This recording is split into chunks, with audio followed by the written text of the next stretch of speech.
기도하겠습니다. 살아 역사하시는 아버지 하나님, 우리와 동행하시고 우리를 인도하고 계신 주님께 감사와 찬양, 영광 돌립니다. 오늘도 주님과 함께하는 이 하루가 되기 원합니다.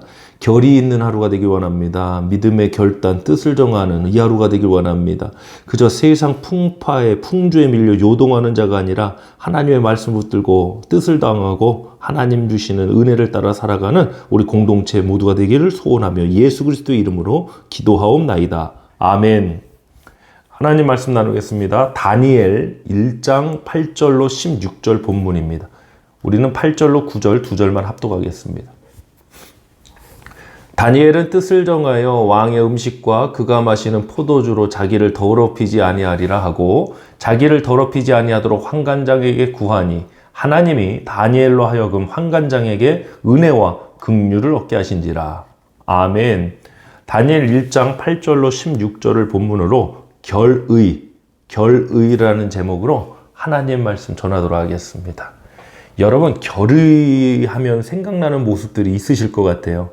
어떤 나라의 독립을 위해서 결의를 다졌던 우리 독립투사분들, 정말 어린 나이의 분들도 많아요. 16세, 17세 이런 학생들인데도 나라의 독립을 위해 외치고 자신의 몸을 던지고 목숨을 던졌던 그런 결의찬 모습들. 가끔 여러분 이런 독립투사들이 어떤 나라의 독립을 위해 뭔가를 하러 나가기 전에 찍은 이런 사진들 보시잖아요. 뒤에 옛날 태극기 걸려있고 그 앞에서 결의에 찬 윤봉창, 윤봉길 의사 이런 분들의 사진들 나오지 않습니까? 모든 사진이요, 제가 볼 때 두려워하는 얼굴이 없어요. 다 결의에 찬 모습들이 있어요. 결의에 찬 모습. 그러한 결의도 생각나고 글로만 읽었지만 삼국지에 나오는 유비관우 장비가 복수나무 아래서 맺었던 도원결의 이런 결의, 이런 것들이 생각나는 것 같습니다. 성경 곳곳에도 이 결의의 모습들이 사실 나와요. 많이 나오지만 오늘 본문으로 나왔던 다니엘이 바로 그런 인물 중에 한 사람이었습니다. 다니엘의 시대는 이스라엘의 역사적으로 가장 비참하고 고통스러웠던 바벨론 포로기의 상황이었습니다. 이 바벨론의 포로로 끌려가서 이름까지 사실은 바벨론식으로 벨드사살이라는 이름으로 강제 개명당해요. 근데 성경은 다니엘 그 히브리식 이름 그대로 쓰지만 사드락 메삭 아벳느고는 다니엘 세 친구 사드락 메삭 아벳느고는 바벨론식 이름이죠. 그러니까 강제로 창씨 개명 당하는 거예요. 그 교육도 시키는데 그 나라의 교육이 또 문화가 하나님에 대한 신앙을 갖게 하는 그런 교육을 했겠습니까? 그런 문화를 가르쳤겠습니까? 아니죠. 나라의 어떤 수학이나 이런 것도 가르쳤겠지만 그런 교육과 그런 문화 자체가 신앙을 지키는 일과 야훼를 섬기는 일과는 아무 관련이 없는, 오히려 이교도 이방인의 그런 모습으로 자꾸 만들어가는 그러한 교육과 문화의 목적이 있었겠죠.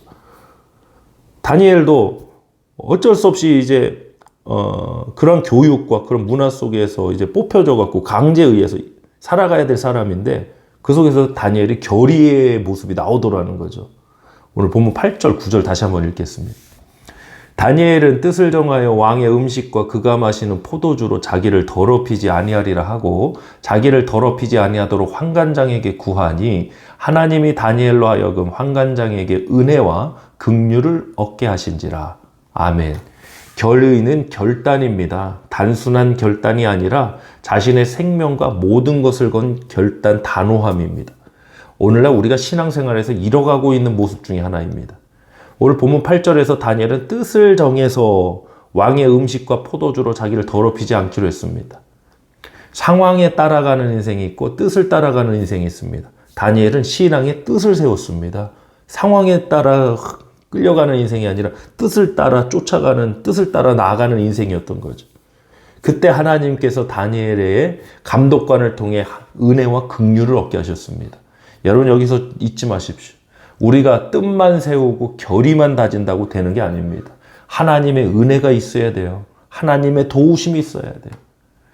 뜻을 세우는 건 우리지만, 결단하고 결의하는 건 우리지만, 그 결단과 그 결의, 그 뜻을 통해서 역사를 이루신 건 하나님의 은혜와 도우심 없이는 안 된다는 거예요, 여러분. 오늘도 저와 여러분이 뜻을 세우는 이 하루가 되길 간절히 소원합니다. 막 되는 대로 사는 거 아니에요.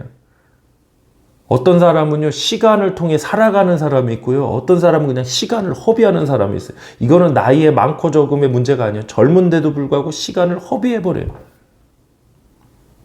그 시간을 통해 살아가야 되는데 그 시간을 허비하고만 있어요. 뜻을 세우지 않기 때문에. 그리고 또 뜻을 세운 사람도 있어요.